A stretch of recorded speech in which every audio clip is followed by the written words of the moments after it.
Good morning, good afternoon, or good evening, depending on where you're watching from or the time you're watching from.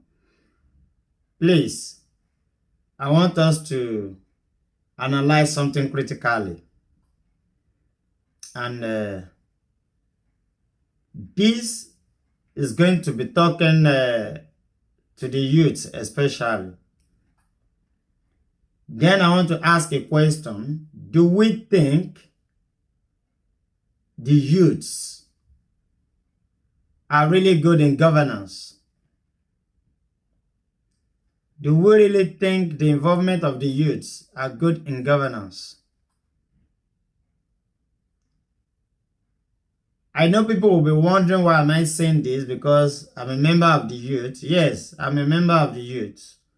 But the question is, do we really think the few youths who have been involved in governance, do you think they are really representing we the youths well?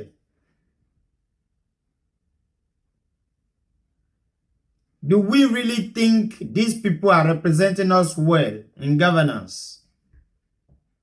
We've seen the recent happenings in this recent time, what our youth are becoming. Before they are given a post, you see how they mess up the whole place. Now, we'll be talking of few people,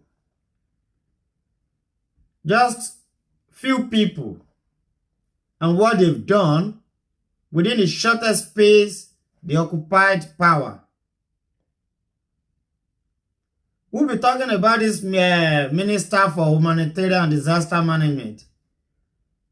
The two of them that followed each other consecutively. We all see what they turned the ministry into. Now let's talk about the last one, who is even a woman. In 6 months, just 6 months, who embezzled 30 billion in 6 months. My people, let us sit back and ask ourselves these questions. If this woman should use a month or a year in power, how much do you think this woman would siphon? How much do you think this woman would siphon in a year? This is one of our members who is what? A member of the youth. In 6 months, she embezzled 30 billion naira. And tell me, how do you think Nigeria can go forward? When majority of us begin to shout the name of the president, the president is the person who is bad.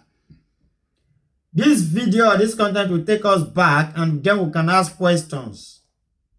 Who is really spoiling Nigeria? Is it the president? Is it the governor? Is it the judiciary arm or the legislative arm? Which are the senators? Sometimes majority of the people spoiling the country is the governors. Let us be sincere with ourselves. COVID-19 palliative is a glaring evidence to every one of us. When majority of these governors are giving palliative, foodstuffs and other things to share to the people of the state. But majority of them have a warehouse where they hide these things. And some of these things begin to what? To rotten up where they are kept. Now again, we use somebody else as a case study. This is somebody who is very young, at 40-something. His early 40s. The former state governor of Kogi State. You understand? A governor served 8 years, and you see what he acquired for himself within these 8 years. First and foremost, we will ask ourselves, what was his source of income before becoming a governor? Where is his asset declaration form that he submitted before he contested? Now look at what he has acquired for himself. I will look at the charges against him. Just 8 years governor, but look at the charges against him. 80 billion naira money laundering, February 2016. 950 million property in Matama, Abuja, 2023. 100 million property in Guaripa 2, Abuja, February 2021. 920 million property in Asokoro, Abuja, 2018 to 2022. 170 million property in Wuse Zone 4, Abuja, 2022.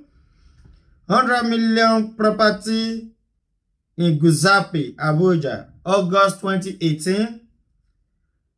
100 million property in Wuse, Abuja, 2022.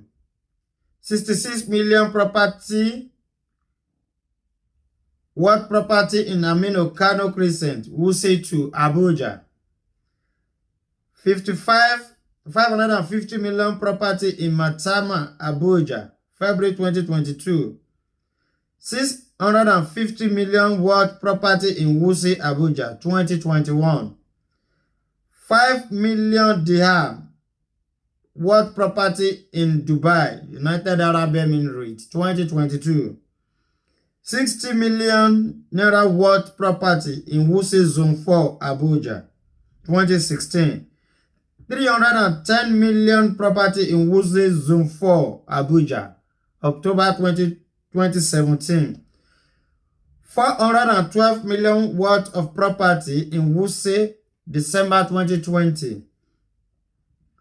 84 million naira property worth in Wuse Zone 4, Abuja, March 2021. 3 billion laundered in July 2021 to April 2022. $570,000 transferred to domicile account in TD Bank US 2021.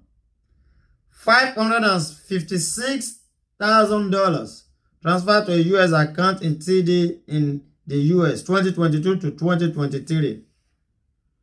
So now, this question is somebody acquiring more than 15, 16 properties in only Abuja. And that is what we see here about.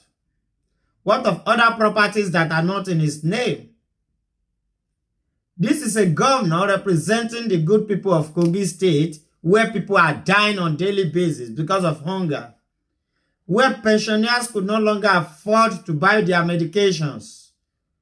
So many of their children are withdrawn out from school on a daily basis because they couldn't afford their school fees. Now,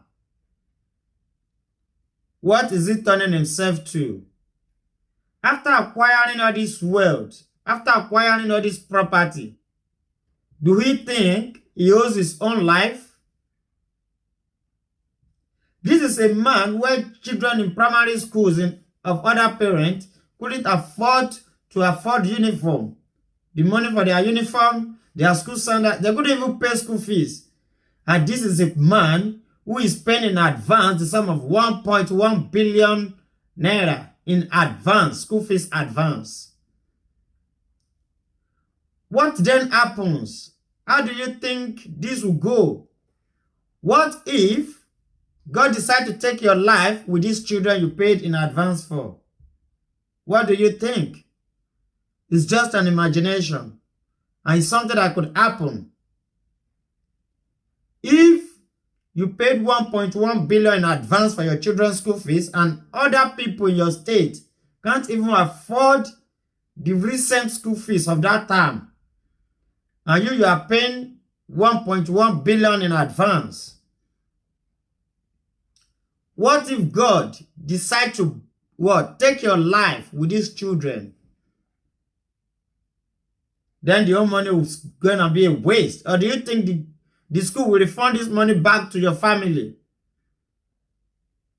So now, my people, I want us to understand something today. So many of us who are youth, we are always agitating, complaining, and promoting youth to be in governance. But now, with these recent happenings in the country, do you think the youth are not even worse than the elders in government? Do you think the youths are not worst? Let us ask ourselves these questions. This is a celestial question we need to ask ourselves.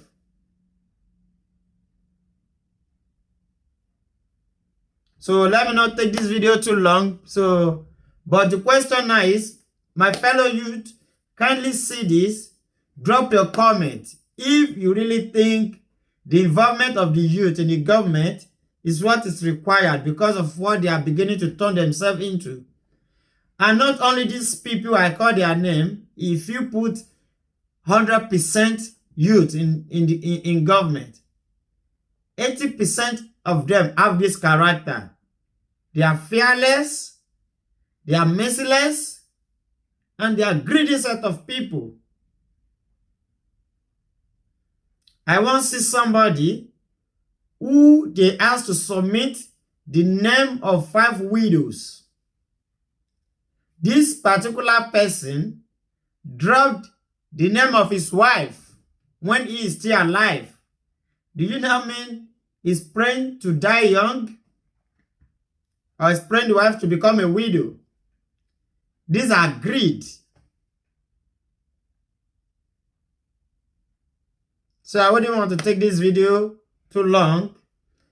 If this is the first time you're coming across our channel and our page, kindly give us a subscribe, follow our page, and drop your comment at the comment section. Thank you.